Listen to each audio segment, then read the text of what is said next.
You're welcome back to Business Morning. Thank you for still staying there. We're now being joined by Dr. Sam Owabowa.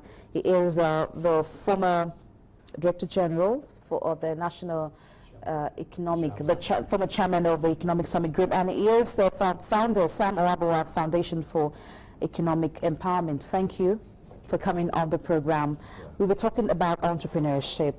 That has been in the headlines for a long period of time now, and of course the reason for this is we've been told is to encourage young people to start up something and not just wait for a white-collar job after graduation. But what do you make of the effort by the government, and let's start on that note, to promote entrepreneurship among Nigerians?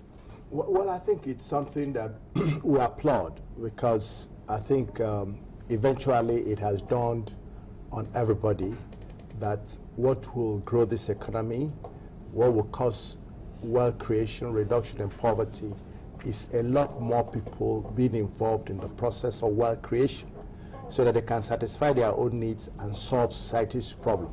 Government has come to that realization and is putting all sorts of efforts through the Federal Ministry of Trade, Industry, Trade and Investment, through the Central Bank, through the Ministry of Finance, and different sectors of the economy. The government is putting some focus, and they're doing so in many ways.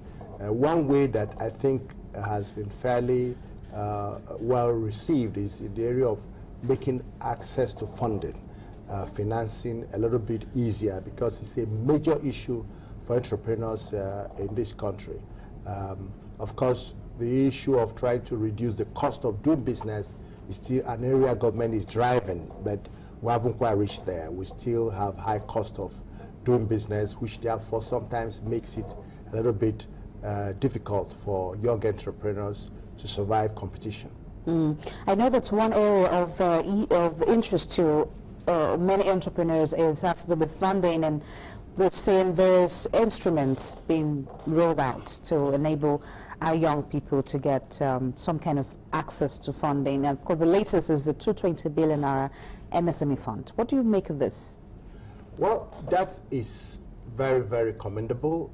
But you see, there are two issues here. First is the size of the money in relationship to the need. The need is a lot much more than that. But as they say, half bread is better than no bread. Secondly is the accessibility of this fund. Many entrepreneurs, especially those in the young category, the small and medium, have challenges with accessing some of these funds.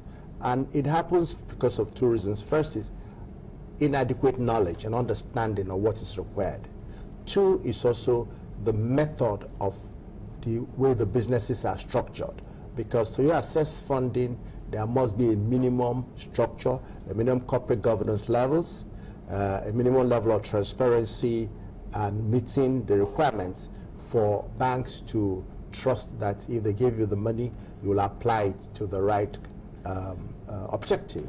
So those are the two issues, and that's what we keep trying to promote in every forum that we have opportunity to exactly tell the applicants, the entrepreneurs who are desirous, the step-by-step way of getting at this money, and importantly, to get them to organize their businesses in a manner that they can be attractive to investment, not only the government funding, not only the bank, but even third-party private sector investors.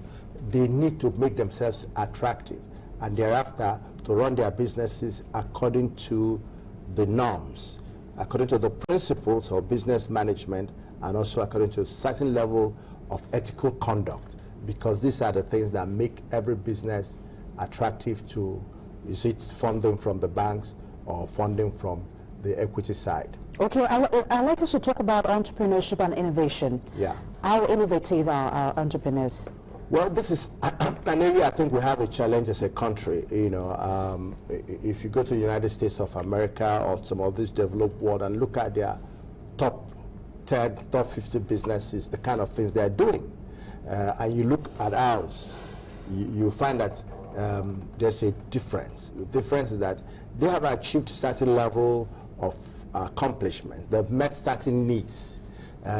Whereas in our own case, we still have a lot to go, because the whole purpose of entrepreneurship is to create value, to solve problems, and to fill needs. Now, we still have so many unmet needs, and because these unmet needs are basic, so our people are doing businesses related to commodities, to food, to cement, to flour, to those kind of things.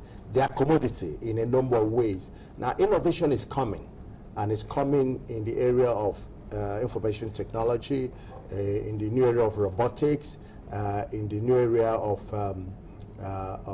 bringing entertainment and all that. There's innovation coming, because innovation is the next level.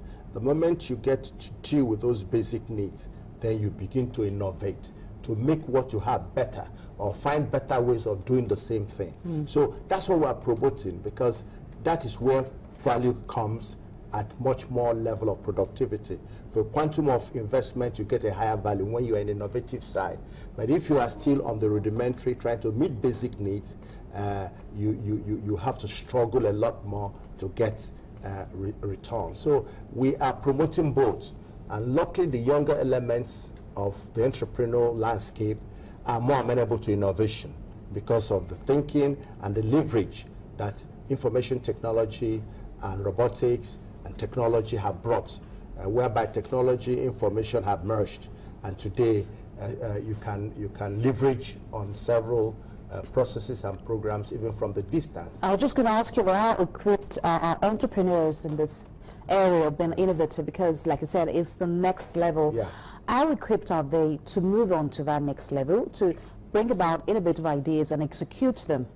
Well, the level of equipment is in tandem with the level of sophistication of the economy.